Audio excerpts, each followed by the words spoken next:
What is up, takers? Welcome back to Size Take Today Live. We do this each and every Thursday and Sunday, 6 p.m. Eastern. Thank you guys so much for joining us this evening. You guys already know how we kick off each episode, so be sure if you aren't already, follow us on Facebook at It's Ties Take Today. Be sure to follow us on Instagram at It's Ties Take Today, as well as be sure to subscribe to us on YouTube at It's Ties Take Today so you guys can get caught up on all of the previous 48 episodes of Ties Take Today. You can see some episodes from previous seasons with me and my former co-host Lay, as well as just some behind the scenes exclusive online content. And then you can also see who's coming up on later episodes this month and into next month as well. That being said, tonight's show, we are talking more about the agency, which is currently streaming on Tubi. And we are going to be chatting with Mandy Boult and Dale Dobson. So we're going to introduce you guys to them and talk a little bit about the agency, their experience, as well as any further upcoming projects that they are currently working on. Oh, and lastly, if you're old school and you just want to get caught up on some stuff that needs to be more updated, TiesTakeToday.com is the website. And then if you're watching on Facebook and YouTube, be sure to share your take in the comments. Let us know where you're watching from. Let us know what you think of the agency so far. And or if you guys just have any thoughts. That being said, I am going to take a moment to share a graphic with you all. This episode is dedicated to Calhoun and Calhoun's family, friends, and loved ones. So I'm going to go ahead and share this beautiful tribute graphic and then read a statement from the agency's to Neil. The Michigan film community has suffered a heartbreaking loss with the passing of our beloved colleague and friend Calhoun. As part of the agency team, Calhoun brought extraordinary talent, depth, and dedication to their role, leaving a lasting impact through episodes 1, 2, 4, and 8. Their artistry and spirit will remain forever locked in time with us, and their work continues to inspire. We extend our deepest love and prayers to Calhoun's family, especially to their mother, Nancy, also a member of our film community, who supported episode 8 of The Agency. Calhoun leaves behind a legacy of remarkable projects that will keep their memory alive. We love you, Calhoun, and we hope you rest in peace. And then we're going to take just a brief minute of silence to recognize Calhoun during tonight's episode as well.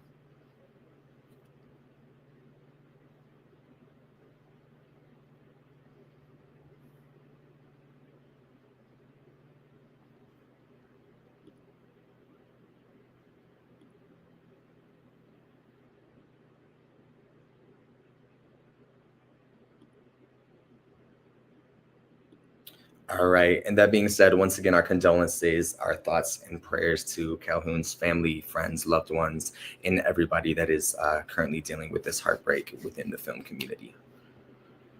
All right, you guys, now let's go ahead and add our guests to the virtual platform. How's it going, Mandy and Dale? Hello. Hello. Hello. Thank you guys so much for joining us. Once again, my condolences. And let's just dedicate this episode to Calhoun and the legacy that they have left with all of us and within your guys' community as well. I want to take a moment to dive right in, and let's start with introductions. Let's, for those who may not have seen the agency, one, you guys need to get on board because we've been talking about it all August. But I just want to introduce you guys and your characters to our viewing audience tonight. And either of you can start. Whoever wants to jump in. You go first, Dale. Okay. I'm Dale Dobson. I'm an actor based in Southeast Michigan. I play Bob on the agency, the father of our main character, Dusty, who has handed over the agency, but is still kind of running interference in ways Dusty does not necessarily appreciate. That's me, Mandy. Well, hello, everyone. Thank you, Ty, for having me here. This is really exciting. But yes, I'm Mandy Boult. I am an actor. I've done live theater throughout the Metro Detroit area for the last 15 years. And then I was able to inch my way into this production group in 2015. Or no, that's way too early. 2019. Sorry. But yeah, so I am in the agency. I play Beverly Craze, who is Ophelia Sparks' manager. And Ophelia Sparks is that big time movie star who got herself in a little bit of trouble and had to come home. So yes, and so then she finds me on Craigslist. That's where we meet, and I become her manager, and craziness ensues from there. Absolutely. And we're gonna, during our conversation, we've got some clips that we're gonna share with the audience so they can get a feel for just a little snippet of your guys' characters. For each of you, what inspired you guys to embark on this journey in film and acting? And was there any particular defining moment in your life where you were like, this is my purpose, like this is what I like to do?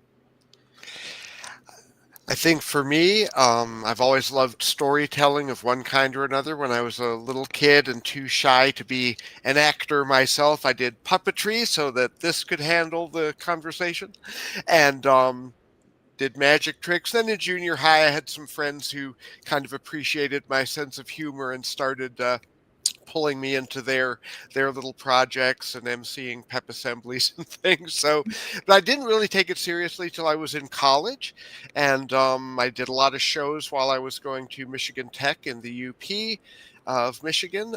But I was always cast as men in their 40s, 50s, 70s sometimes. So I said, okay, I get it. No one's going to know what to do with me for a while. So I did theater for decades. And then about 10 years ago, I started getting involved in film. I just love the process. I love helping to tell stories, being part of, part of the toolbox that we use. I feel like storytelling goes way, way back in human history, right? The technology has changed, but it goes back to us sitting around the campfire and telling a story about the day's hunting and gathering, or something funny that happened to our ancestors, generations ago. And the story probably bears no resemblance to what actually happened anymore, but it's a very fundamental part of the human experience. Absolutely. Mandy, for you, what was that moment where you were like, this is me? I was very little.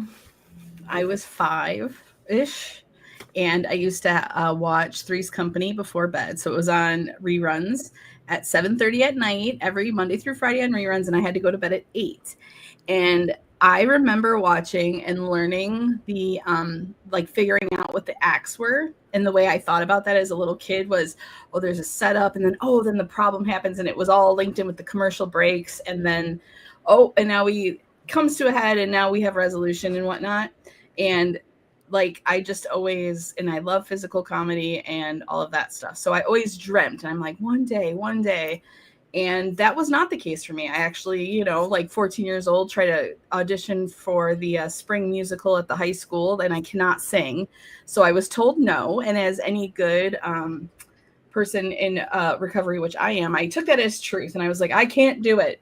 So it's like, so I just didn't, and I didn't pursue it. And it was always just something I thought about that I wanted to do. And when I was 30, I just was like, this is dumb. I just need to try. And I was in my first show at 30 years old, my first play, and it just kind of went from there.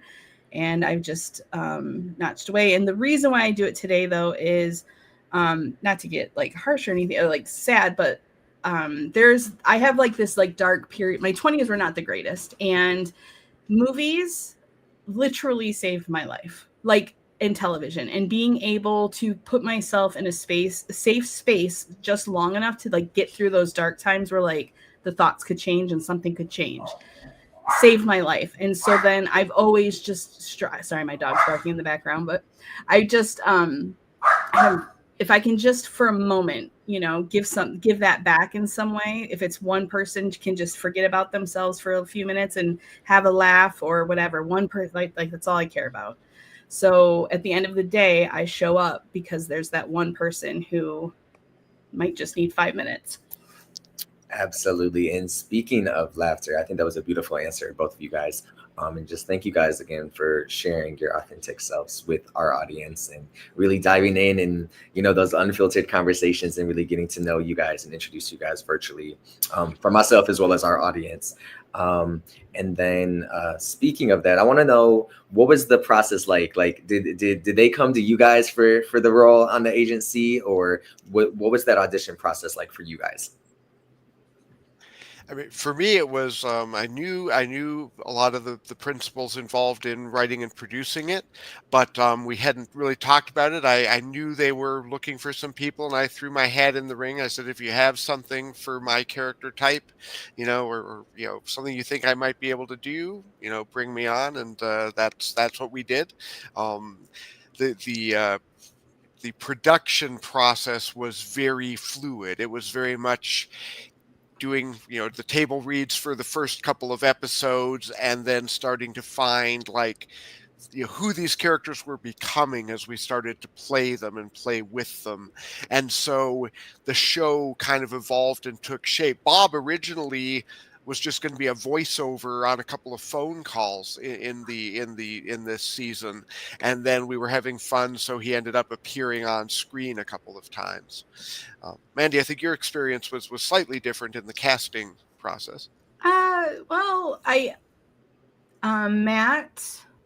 Well, Tennille, of course, superstar Tennille reached out originally, but Matt and Melinda, I know Matt for sure. I really can't speak for Melinda as much, or Kendra and Renee. I can't, but I know that Matt was like, "Oh, I wrote this episode and I want you in it, and I wrote this character for you, and you're in my head." And they're like, "What's your availability?" And at the time, I was like, "It's small," and so I originally was only written in 2 episodes, because of a scheduling conflict. And I did something that I have never done in my life, which was I quit one project to do another one. There was months when I did it before the play was going to happen, but I quit a show so that I could be in more episodes, because at the end of the day, a sitcom was my dream. It was a dream role for me, and this was my opportunity, and I wasn't giving it up. So fortunately, the writing team had been, like what Dale said, they're like writing constantly as we're like, even on the day, and things are changing and everything like that. So they were able to get me squeezed in there to another 2 episodes for this season. So I'm really grateful for that.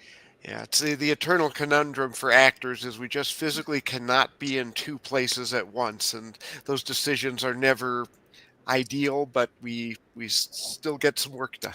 So. Mm-hmm. Absolutely, gotta like you said, can't be everywhere all at the same time.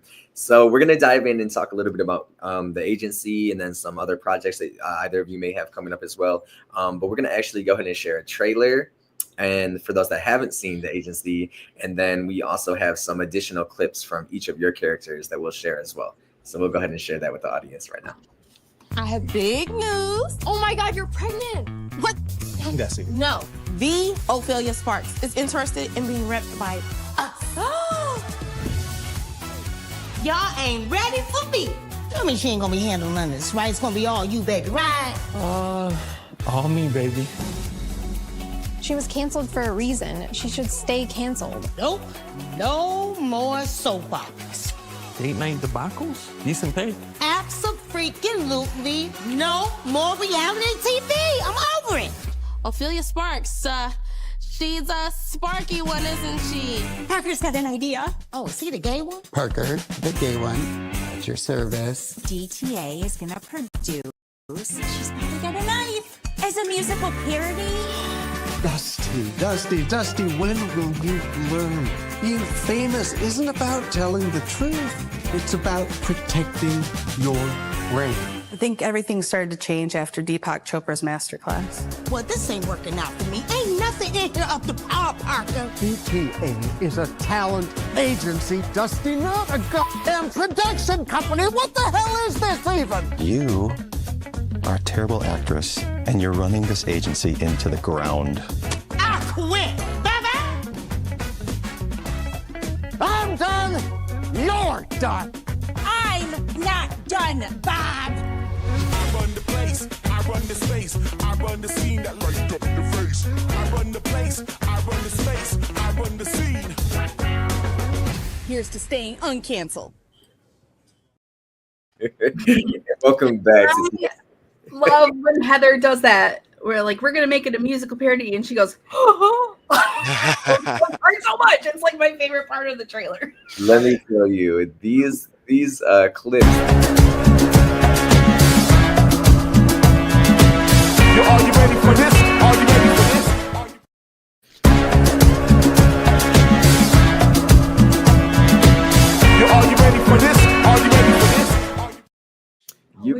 guys are hilarious, and I if you guys haven't watched The Agency, this is not like this is actual. You guys have me laughing, and I've seen these clips several times. For you guys, what was I know, Mandy, you had mentioned, canceling out of one project for The Agency, but were there any moments for either of you where being a part of The Agency and filming really challenged you individually, or like did you guys learn anything that maybe you didn't know, or just reconfirm some things about yourselves? Just that, you make your best effort to be, everywhere you need to be. The morning that that one of my days on The Agency was going on, I had simulated mud in my hair all over me. It was like based on chocolate cookie batter or cake batter and some other stuff. And I was trying to figure out, did I have time to stop at home, take a shower before going to The Agency? And I did, but I didn't really have time to get it completely out of my system. So the next morning I was still like, yeah, okay, there's still mud fragments here. But I mean, that's along the lines of what we were talking about. That's what you do. It's like you find a way to get there, and sometimes you can use that. Sometimes the hectic nature of your life just fits right into it. It gives you energy you wouldn't otherwise have. Absolutely. Mandy, how about for you? I think two real quick challenges I had is one, a director, a brilliant director in Metro Detroit, a theater director. His name's DB Schroeder. He is brilliant. And if you ever see his name, please go see his content. But DB always teaches that you spend more time figuring out what it isn't than what it is. And when you move into the film and from theater, you don't have that time like you used to have. You just don't have that time to figure out what it isn't sometimes. So something I had to learn was to kind of speak up in a moment where I knew we were filming and we were moving quickly. And when you see me on the toilet with the Barbie, I knew I had another good take in me. And I knew I could give them something completely different. And they were like, everybody was like, I'm super flattered, but oh no, that's great. And I was like, I want another, just give me one more, please just let me have one more. And then you hear Matt go, I don't have it, from the back room. He's like, it's fine. So asking for what I needed, knowing that I could show up, you gotta know that if you're asking for something outside, you're adding to the project, you're not taking away from it. And so learning that balance between asking for something I need, understanding it's a no if I don't ask, but not being afraid to be like, hey, can I just real quick, just one more, and then putting myself out there and then showing up for them. You can't waste anyone's time. Yeah, sometimes you have a take, especially in a more traditional type of cinematography, where the camera's moving, the focus is shifting. There are all these mechanical things going on, and you get a take that visually works, but you want to say, hey, can I just do one more for performance? Because you can get that little bit extra, and that's a gift when you're able to do that, and when people will give you that. And once you've got the shot rolling, it's not too difficult to squeeze that in. But I guess, one of the things, going back to your first point, Mandy, is one of the nice things about a format like this, a series, is that you do have some time to live in that character, to kind of see what the writing is telling you, to see what what you're shooting, how that informs what you're doing, what you learn about the character from improvising. One of the great things about this was that it was partly scripted, partly improvised. So we had a through line that was scripted, and we usually had, I think, like a page of material, like about a minute's worth of scripted material. But then we didn't cut. We were free to just play with it, take the scene or the characters where it felt like they wanted to go. And a lot of that material made it into the finished show. Yeah, for sure. I actually am watching The Agency for the first time myself when it came out in August, and I said something on, as Beverly talking, I have zero recollection of uttering those words. It's my voice, my mouth is moving, but talk about, having the opportunity to do improv and be in the moment. I don't even remember saying, just no recollection of that even coming up. So how much fun was that environment that they gave us all to play in? It was, this production team was just amazing and always there and ready to go and let us play. and how much we owe to director and editors for Mhm. finding the gold in there. It's like not every word that comes out of our mouths is comedy great, but Mm. there's good stuff happening. And to see, I just got to finish watching the show in the last couple days because I knew we were having this conversation, and I'm like, oh yeah, there's some smart choices being made in terms of what was used, and Mhm. where they cut it off. Where it's like, sometimes I could remember, yeah, I think after that point we kept going, but we didn't really add anything funny to it. So those decisions, they help make us look good, and that's a luxury for sure. And to have editors with that sense of humor, because that's where the magic's happening. They have to have that, like the editors have to have the comedic timing themselves. They've got to understand the beats. And if they don't, it doesn't matter and so like just so much love and respect to the editing team for just showing up and just being their funny selves, because boy, their timing was fantastic as Yeah, well. so much of a mockumentary structure, it's dependent on, letting a shot linger on someone's expression for a moment. But, even a couple frames one direction or the other will weaken the joke. So that editing, that precision in editing is really valuable. Mm-hmm. Absolutely. And now I've asked every guest from the agency this question. So we all know, and I actually had the opportunity to go with Heather to Fox 2 here in Detroit to promote the agency, which was an amazing time. But I have to ask you guys, we all know that we love us some Heather Kyles, but if it was up to you and you had to make a decision to take on a client similar or equally as risque, controversial as Ophelia, would you guys personally take on that challenge? Speaking strictly for myself, I am a huge believer in second chances, and if someone is making an effort to change, and I'm not saying that Ophelia is, but I think it's in my nature to say, hopefully this person has learned something, and until I discover that they haven't, I'm going to give them the benefit of entertaining them for a little bit. Yeah, it really is. I mean, with people in general and in life, and with Ophelia, it's about seeking to understand then rather than be understood. So, like Dale said, you at least got to try give some space. Just try to understand. Well, where are you coming from? And what's going on, and how can I help? So that's for me the heart of it. Yeah, so I definitely would say yes. And I also would be pretty conscious of what's going on and quickly fire them if they're making my life miserable. I will fire them. I will fire you.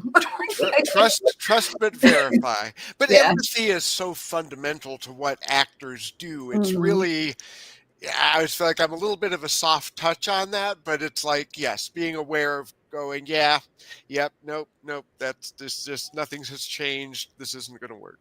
Mhm. Absolutely. And now, Mandy, I know you and I talked briefly off camera before we went live, but you've yourself built a community through your Facebook and your TikTok lives. And I think authenticity and just genuineness. I feel like, so many people are creatives or have podcasts or go on lives on social media. For you, how has your social media platform and being authentically and hilariously yourself help you connect with your fans, or just sharing your true self with your following? To hear the words my TikTok, I'm like, I've been going live for 3 weeks. But I've been going every day. But I've only been doing it for 3 weeks. But I cannot believe it. It's insane, the community and I love it. Like nobody I know in life follows me on TikTok that I know of. It's all people that I've never met before from all different walks of life. So it's been super fun. But yeah, I just kind of show up and I'm myself. I don't, I was crying on Facebook the other day. Like if you go look, I do morning meditations and I was having a really rough morning. And, and like I've said, I've been in long-term recovery, and Craig Ferguson, the old late night talk show host, was basically the first person that ever introduced me to what could be. He was the first person who had something I wanted, and he was also sober. So I just feel that, in this digital world, the way things are, like if there aren't people like to reach out to, then what are people supposed to do? So that's why I show up to TikTok and I've met, like I said, I've met somebody, and I have so many laughs on my TikTok. It's just crazy. It's the weirdest thing. These little presents pop up, and you don't even know what the heck's going on. And I'm just sitting there talking about nothing. Just literally talking about nothing. Absolutely. And Dale, for you, outside of the agency, I know you've been involved in several other projects. Any other projects or experiences that you've been able to be a part of thus far that's close to your heart or special? I guess, the one I always talk about is The Wasps. It's a feature adaptation of a classic Aristophanes play, like the fourth oldest comedy known to human history that survives. So it's like a 2,400-year-old play. We did a film version of it that's been getting a little traction on the film festival circuit in Texas. It's starting to go a little bit broader now. Hopefully some showings this fall coming up. But so that's one that's sort of, but you can't see it anywhere yet, so don't go looking. Unless it's at a theater near you. But that was my first professional acting gig, was another Aristophanes comedy. So my theater background, that kind of physical, earthy, like highbrow combined with lowbrow comedy is what I love. So that's the one that I always talk about. But I'm shooting a horror feature and doing some horror shorts. It's kind of the right time of year to work on those. I've got a family-friendly horror comedy called Don't Get Eaten, kind of a family zom-com that if you have little ones, nieces, nephews, kids who are curious about like horror and zombies, but you don't want to expose to The Walking Dead yet, watch Don't Get Eaten. It's fun. The three little girls at the heart of it are just fantastic. So those are a couple that I'm very proud of. I've got work in the pipeline. I've got stuff that I don't know distribution plans yet, so I'm like, I don't want to I don't want to point people at stuff where it's like, I don't know if you're ever going to be able to see this one. But you gotta tell Brandy Joe about the zombie thing though, for his podcast, Scaring and Sharing. I shall do that. Go check out Scaring and Sharing if you like. I'm aware of it. I haven't followed up. I'm very bad at publicizing things, which is why I'm like, I don't have press kits here and things ready to go. I love horror and I love comedy. Those are my two favorite genres to work in. When you can combine the two, it's marvelous. And some of the work that I've been happiest to work on has been a mashup of those two. I did have a film at the Genre Blast convention, a short film in Virginia a few weeks ago that Nathan Gallagher made it here in Michigan, called Boiling Point. It's kind of half Falling Down and half boy band musical. It's an interesting hybrid, but it played well at the festival. So that's one that has been kind of making the rounds as well. I've got a short film about a dad and his daughter on a trip to a UFO convention called Close Encounter. That's been showing in some festivals. It's going to be at the Chicago Horror Festival on October 26th, I think, in a couple of weeks.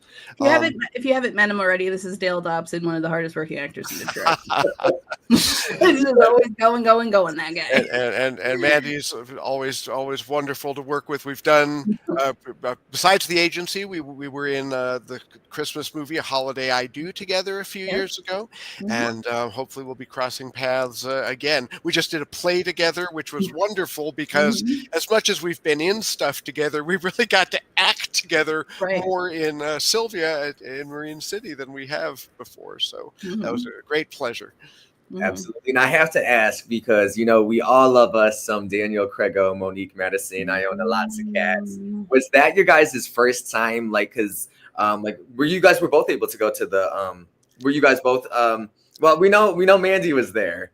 My character Bob was not present for that, but that was actually one of the best discoveries of actually watching the show, was the episode, because I was like, oh yeah, I've been to Pronto, I've been to 515, I know what this, I had an idea of what it was, but I'm like going, man, I got to go check this out for real, especially when Monique, when Momo Madison is playing. So absolutely. And so I feel like I know it's just now becoming fall, but A holiday I do, like, Mm-hmm. tell us about a holiday I do, because Christmas and the holidays, like, it's about to be winter and 12 inches of snow.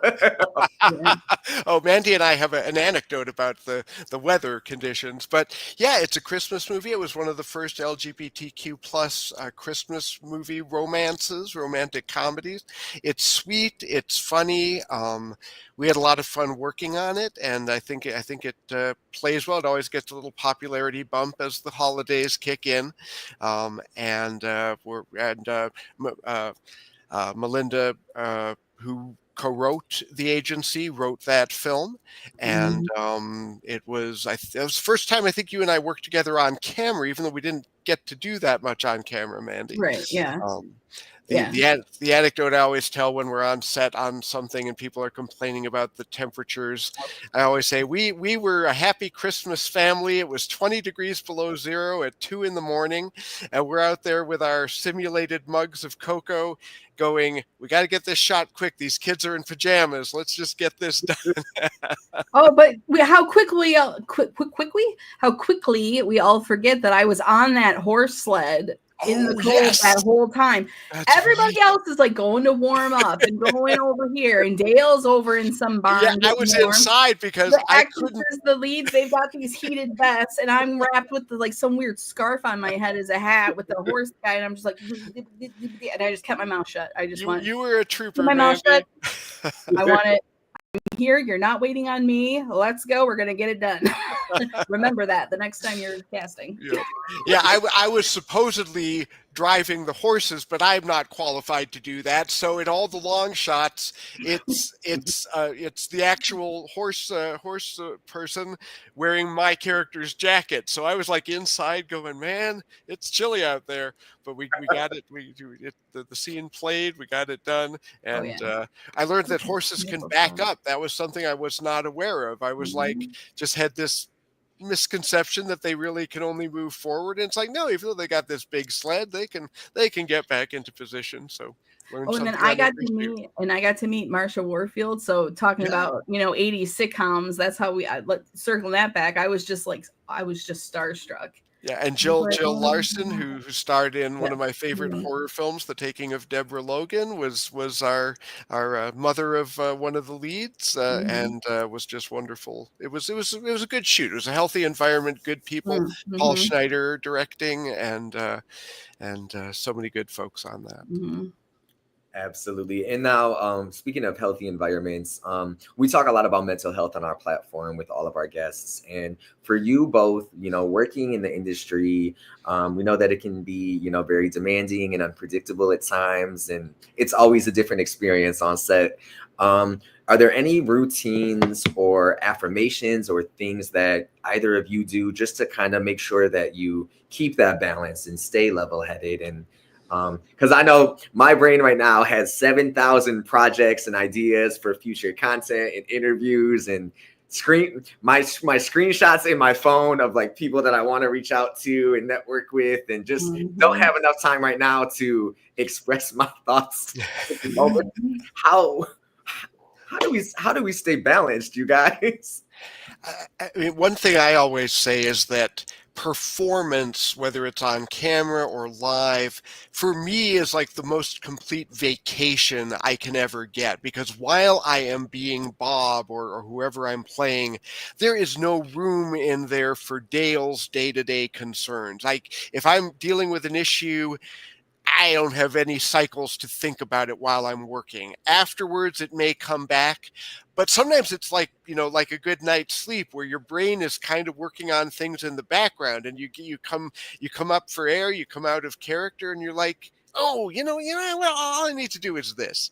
So for me, the work itself can be therapeutic, and I play a lot of characters that are kind of over the top angry at some point, and I always feel like that's how I exercise my darker emotions. So most of the time I can be pretty happy-go-lucky in the real world. So I do two things like right before I go on, whether that's into a scene or whatever. I'm a spiritual person. I believe in a higher power or whatever. So I always ask my higher power to use me as a vessel, and to create through me. So, but that does something for me that's a little selfish. It takes me out of the picture. So when it comes to that, where you're like that self-judgment, that I'm not good enough, that all those things that get in your way from actually doing your best work, by me trying to let myself channel through whatever, I take myself out of the picture, which has been extremely helpful for me when it comes to negative self-thought, over analytical, judgmental thoughts of my own work and things like that.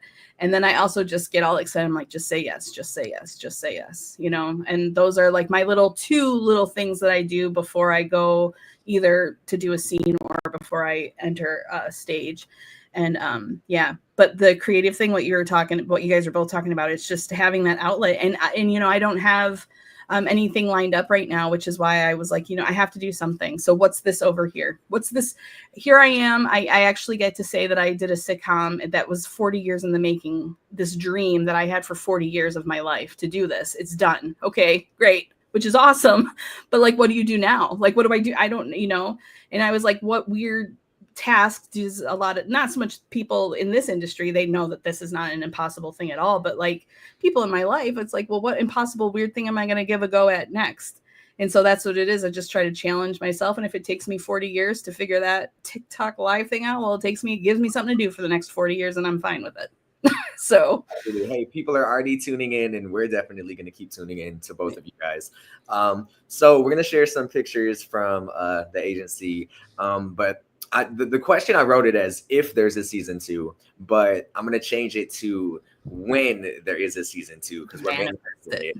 What do you both hope that looks like? Is there any like Michigan or Metro Detroit talent that you would like to work with or have a guest role? Who should be the next celeb client if we're picking somebody that's related to Detroit or Michigan or the Midwest? Can we get Sam and Tim in on this? Can yeah, we get that the would be Detroiter guys marvelous. back? What? Like, oh man. There's so many people. I mean, like, what about Dax Shepard, right? Like, let's bring Dax Shepard home for a little bit, or Kristen Bell. I mean, these are Michigan people. You know, that would be fun if you're talking like big people like that. But then, you know, I would like that.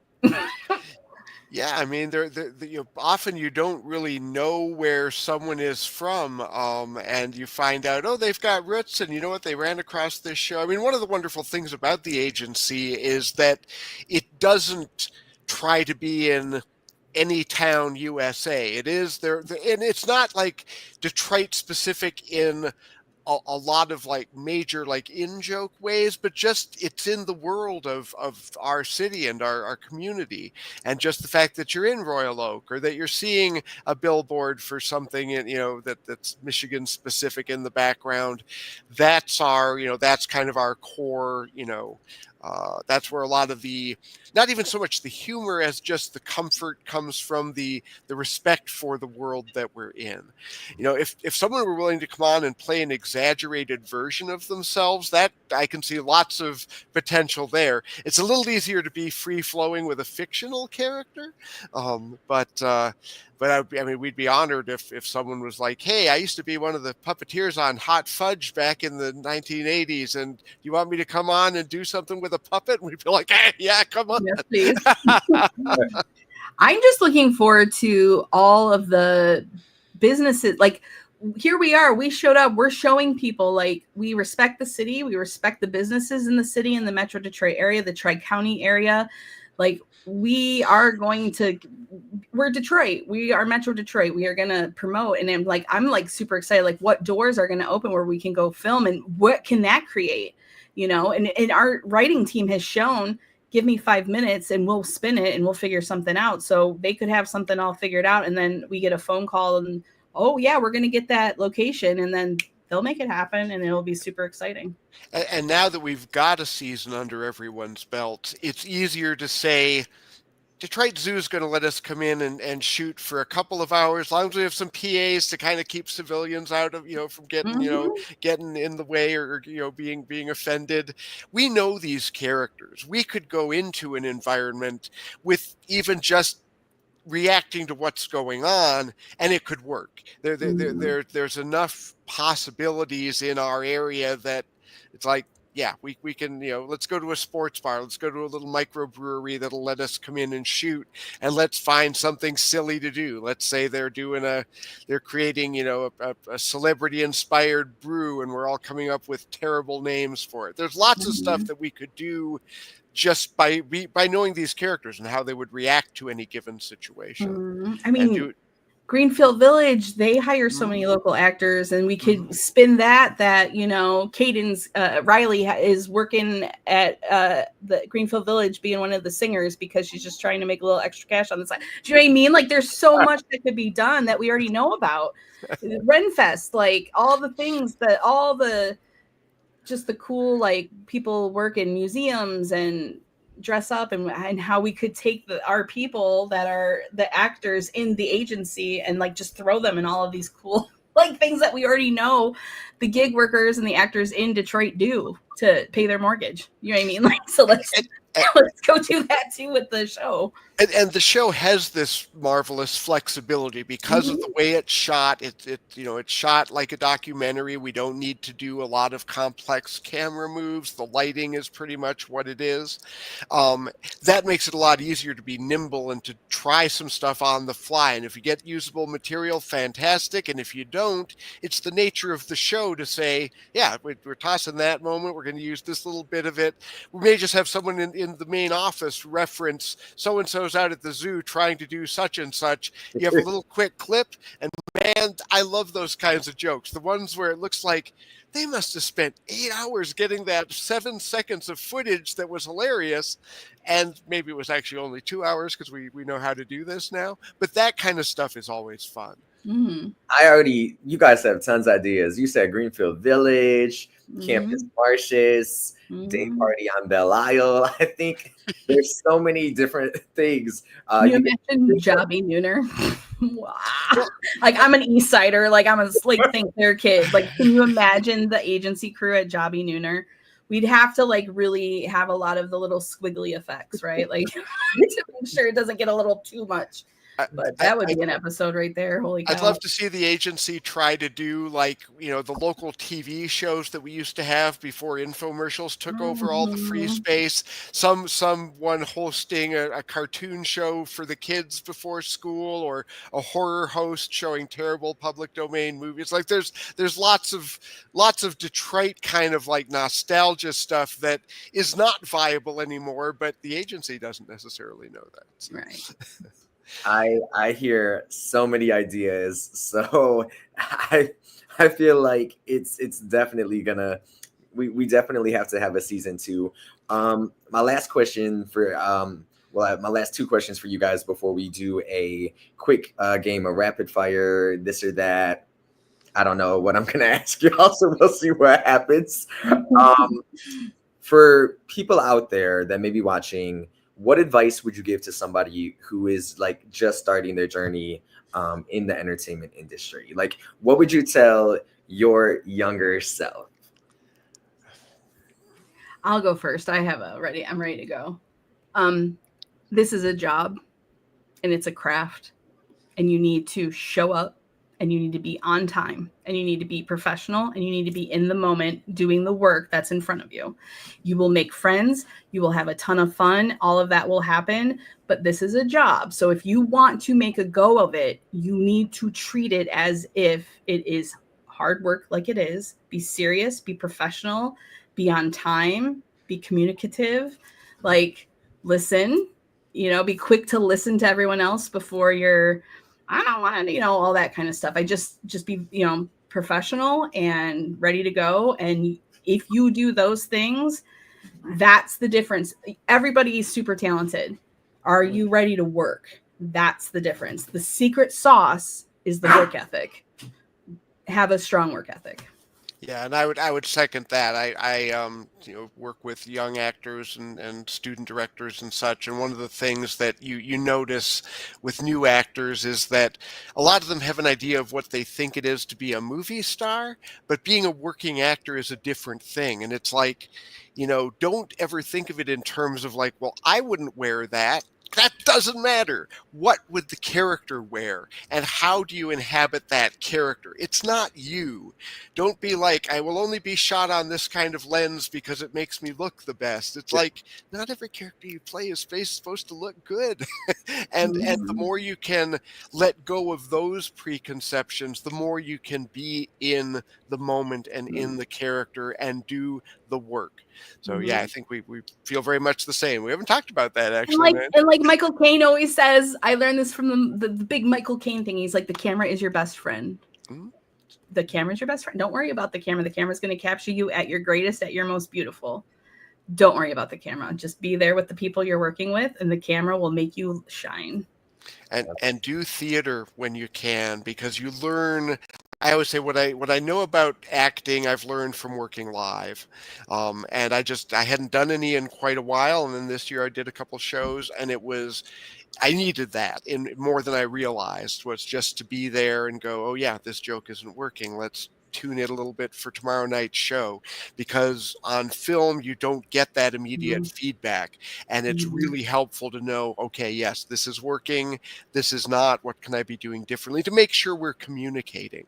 I always say it's not acting, as much as naturalism is an important goal, it's not as important as storytelling, as making sure that the person watching understands what the character is feeling. And if that means you hold a reaction longer than you might in your real life, that's appropriate. I'm very much a fan of all the techniques, but ultimately you got to tell the story. And there's some great schools. Train. This is a craft. Go take. You've got Terry. You got. I mean, I'm not trying to leave anyone out. It's just not prepared. I just know that I've taken some classes at Chris Newman. Teaches like an intro to acting class at Terry Arts, which I took, and it was fantastic. You also can get a lot of acting classes in the local theaters. They have acting classes. So what Dale's talking about, because you might not have any desire to be on stage or the time. Right? You're a film actor. You don't have that kind of time to commit 3 months of your life to a play, but that doesn't mean that you can't get some of that stuff by training. So go take a class and keep taking class. And do student films. They get turned around quickly if you're trying to build or update your demo reel. You don't always have time to polish the performance, but you learn how to do the best work you can under pressure. And that's also a very useful practical skill. Absolutely. You guys are dropping gems. I love it. To close things out before this game, what is one unfiltered truth about yourself that fans or many may not know?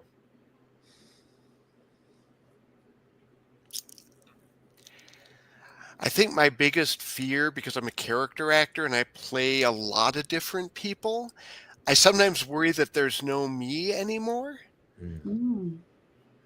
That's deep. I like that. Gosh, what don't people? Okay, you want it to be unfiltered and true and authentic. I question whether or not I'm good enough all the time. Like, am I funny? Am I really funny? I don't know. And I beat myself up, which is why I talked about the other thing, which is how you process through that, right? Because we all have those truths. And so I have set up systems in order to deal with it. But like, honestly, like there's a lot of self-doubt in my life. I feel like imposter syndrome is kind of endemic to what we do, to any creative field, because no matter what you're doing a scene with someone you've been watching for 40 years, growing up, and you're like, oh man, am I supposed to be here? But you are. The fact that you're there, you have to hang on to that as a little bit of reassurance that you are not the only one who feels like you can do this. But yeah, we all wrestle with that. I'm quite certain. Absolutely. And you guys both are truly amazing. And I respect you guys, and I love. Had me rolling. So look, Tennille's in the comments too, saying that you guys are amazing, and Jim said solid work. Brandy's checking in. So everybody is loving the agency. Are y'all ready? Is the real question, because we're about to. As ready as I'm gonna be. All right. First up, coffee or tea? Coffee. Tea. Ooh, what kind of tea? Anything with a little bit of fruit tinge to it, so like even like an Arnold Palmer counts, but like a raspberry tea, a peach tea, just I am there for that, and it doesn't have to be hot. Okay, and now Mandy, you said coffee, right? Mm-hmm. Are you a pumpkin spice girl? Because I'm a pumpkin spice girl. I mean I've got the sugar-free caramel macchiato creamer in my house right now on a point, ready to go. But yeah, I love a good latte. You know what my favorite actually is? So I guess I'm a tea and a coffee, because my favorite thing is a dirty chai latte. So that's tea and espresso together. Yes. So I like the mix, and yes, I like the spice. Doesn't have to be pumpkin. I'll do the chai. I have the Cinnabon coffee creamer. I think I have a caramel brulee creamer in my fridge. There's another one in there. Look, maybe low on the groceries, but I got the coffee in the. Oh yeah. Yeah, I might be bougie on a budget is all I'm saying, right? Like I just I can get this whole thing of creamer for the same as one coffee, so I'll get the creamer. Absolutely. Are you guys early birds or night owls? Early bird. I was a night owl my whole life until like the last 4 years of my life, and now my favorite time is to wake up at like 4 o'clock in the morning before anybody else gets up, and like start my day at that point. I flipped. I don't know when I flipped, but it was a flip. I've become more flexible because in this business, sometimes you're on set for one thing at 6:30 in the morning, you wrap that at 4:30, and you're on set for something else from 5:30 p.m. to 1:30 the next morning, and you get home and you're like, I've been gone for 24 hours, but I know where I'd rather be, so I can sleep today. I have seen Dale can nap standing up straight. On set. He takes advantage of his downtime. He is either running lines or he is like out. He's like a robot. He just kind of, I have learned to catnap on set. I will. I happily admit to that. Okay, road trip or flight? Road trip. There's so many places that I can't drive to, but I would say road. If I could never do anything except for one, I would say road trip then. Yeah, I would say road trip for sure. And then just to mention, you guys were talking about the late night or early morning. I think I just saw that Melinda and Tennille were both on set like extremely late, and we're filming at nighttime. And I was like, ooh, I'm in bed. I mean, you're there to do the work and tell the story, and it's like there's very little you can't kind of recover from when it comes. It's like it takes so many people, so much energy to make something that, unless you're hitting that 16th hour where the rates go up, you kind of go, hey, we're in for a penny, in for a pound. We are here. We know the material. The lights are getting set. We're just going to do this. And we'll compensate for it however we have to. Absolutely, we'll knock it out for sure. If you guys could only pick one, pizza or tacos? Pizza? Yeah, pizza. That's a little bit of a tough one, but pizza's got more flexibility in the options for me. It's just got more carbs for me. I'm a carbaholic. I want the bread. Me too. I want the Detroit style thick bread pizza. For sure. All right, Detroit themed. Coney dog, Lafayette, or American? Lafayette. I'm gonna say neither. No offense to either of them, but there's just too many news stories, and I like Italian sausage. I don't like hot dogs. We had too many when I was younger. Better Detroit legend, Aretha Franklin or Stevie Wonder? Stevie Wonder. God, better. I'm going with Aretha. Just in terms of like whose music do I actually listen to the most? I listen more to Aretha than I do Stevie. Love Stevie, but Aretha's got a special place in my formative years. All I know is when I hear "I'm very superstitious," like I just start in the shower on the hall. It doesn't matter where I'm at. I'm gonna do this, so I'm a Stevie girl. And I'm often like, think about what you're trying to do to me. Yeah. Think. I like that too. Okay, let's have a party, Dale. Why were we not doing this backstage at Sylvia? We had a show to do, Mandy. We had a show. Favorite like Detroit hangout spot or like date night spot? I love going to the DIA movie theater. I've dragged my wife there on numerous occasions over the years to say, I don't know if you're going to like this, but please humor me by watching this. So my husband will get mad because I'm not going to pick the pinball place in Detroit. One, because I can't think of its name right now. But it's over like by Wayne State. But we go to we're a little bit north, so we go to Premier Lanes at 23 and Gratiot. There's a bunch of pinball machines in there, and like that's our go-to fun date night, like pinball wherever we can find it. Mandy, were you thinking of Barcade? Barcade, yeah. I'm sorry, Barcade people. I love your space too. It's not that. It's just there's just something about like the other one has like 7 million more because they only have pinball. Like Barcade's got all the different stuff and it's awesome. And my husband wants to go there first, so he is definitely a Barcade guy. I love a barcade style place that has old mechanical pinball tables, the kind with physical bumpers and no LED display. Just the engineering of those, the ones that are still surviving, I feel like this is a treat just getting to put my hands on these buttons. There's a good one in Grosse Pointe. God, I'm terrible. There's a place in Grosse Pointe, and I know like they mostly do small like private parties, but on Wednesdays they do food trucks and pinball. And forgive me, I will add a comment in the replay and I will shout out all of the pinball places, but we go there as well. And I know on Wednesdays they do, and it's like, geez, like $10 all you can play. And then they'll have like a food truck come in on Wednesdays. And so you can go have food truck dinner and play some pinball. And it's in Grosse Pointe. I'll shout out the arcade in Brighton and the Quarters arcade up in Bay City, I think, or Saginaw. Those are kind of outside Metro. You guys are coming up with the whole list of all the topics come up. Yeah, I love it. All right, so I got two more for you both. Verner's or Faygo? Verner's. What? That you can't even. I'm not a big fan. I love ginger ale. I'm not a big fan of any of the Faygo flavors. I can't pick between the two because I'm definitely going to drink Verner's over like Faygo ginger ale. Is it just the ginger ale I'm comparing? No, I'm just thinking like when I think of those two brand names, Verner's, I'm like, I know exactly what I'm doing there. Faygo, I'm like, okay, they have some options, but I'm not familiar enough with any of them to be like, that is my go-to Faygo. Now, if you ask my wife, she'll say Diet Red Pop is the thing. So my inner old school juggalo wants to say Faygo. Yeah, I would have to say like, give me some Moon Mist or the Red Pop. They got a good root beer.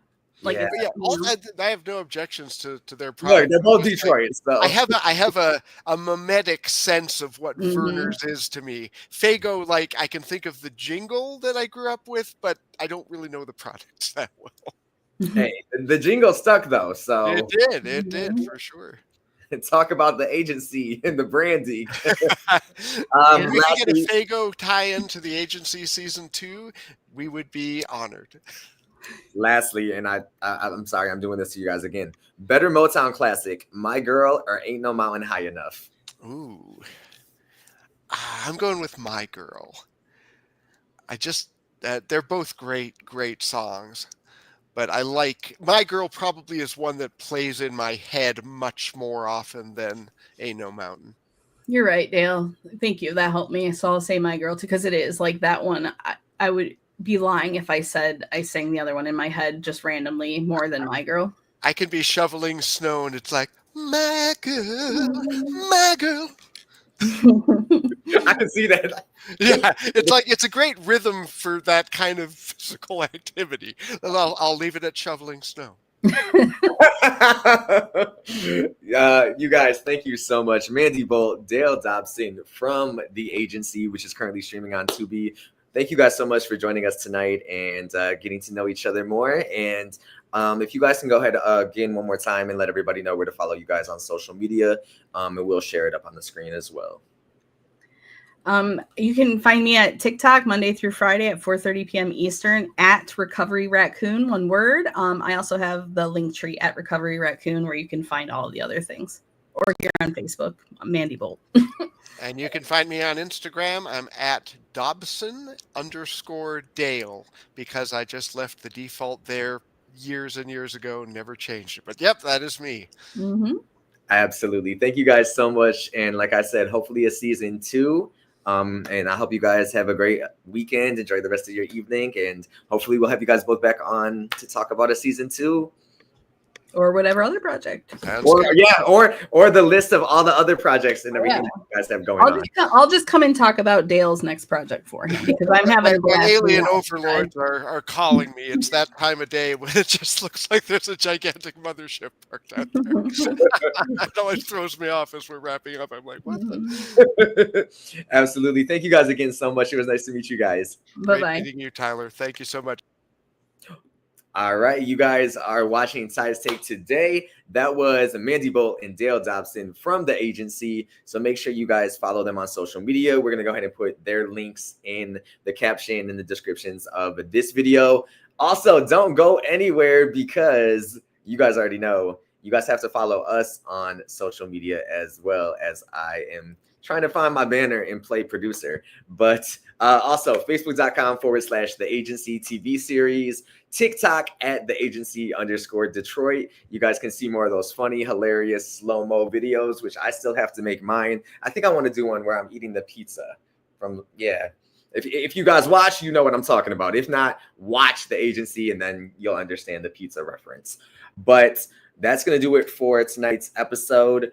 Be sure to follow us on social media. Hit that subscribe button on YouTube at It's Ty's Take Today so you guys can see all previous episodes as well as who's up next for next week, next Thursday, next Sunday. We've got you guys covered. That being said, that's going to do it for tonight. Thank you again to Mandy and Dale. Also, shout outs to Tennille and Melinda and the entire cast of the agency.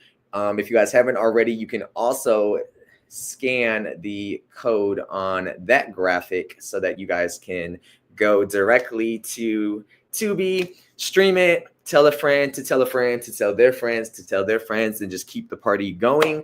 Like I said, we'll have more interviews from the agency on later editions of Ty's Take Today. Have a great night, have a great day, have a great morning, a good afternoon, and we'll see you guys back here on Sunday.